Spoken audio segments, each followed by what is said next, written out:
I'm going to say the word yawn several times in this video. I'm also going to show people yawning.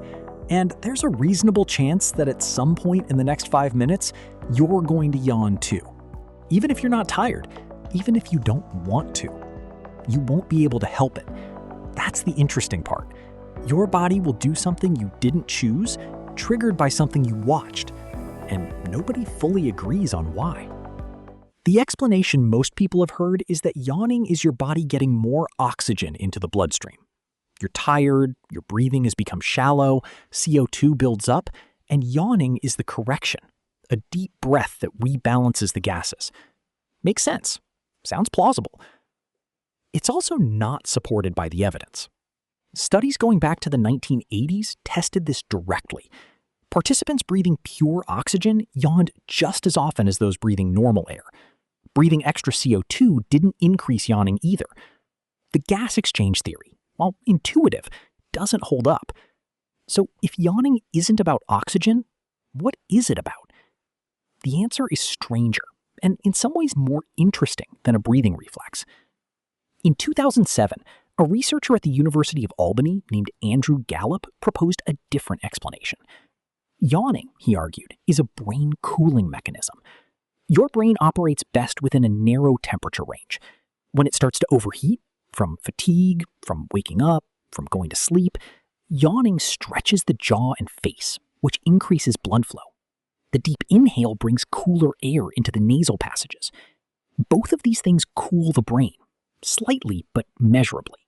Gallup's team tested this with thermometers on foreheads and found that yawning more in the morning and evening, which are the times when brain temperature is shifting most dramatically.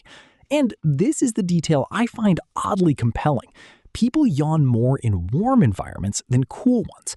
Hold a warm pack to your forehead, more yawning. Cold pack, less. Your brain is literally asking for air conditioning. But the brain cooling theory explains individual yawning.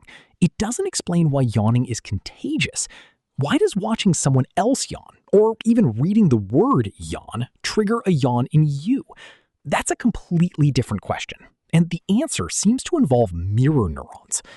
Mirror neurons are brain cells that fire both when you perform an action and when you observe someone else performing it.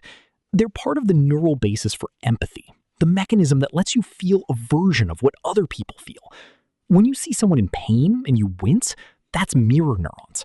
When you watch someone bite into a lemon and your mouth waters, that's mirror neurons. And when someone yawns and you yawn back, that's the same system responding. The research shows that contagious yawning appears around age 4 in children, which happens to coincide with when children begin developing strong empathy and social awareness. Before 4, yawning is largely individual. After 4, it becomes contagious. The social brain and the yawning response seem to come online at the same time. Here's where the research gets genuinely strange. Studies have found that people who score high on psychopathy scales, specifically on measures of low empathy and reduced emotional response, are significantly less susceptible to contagious yawning. They yawn when they're tired, but they don't catch yawns from other people the way most people do.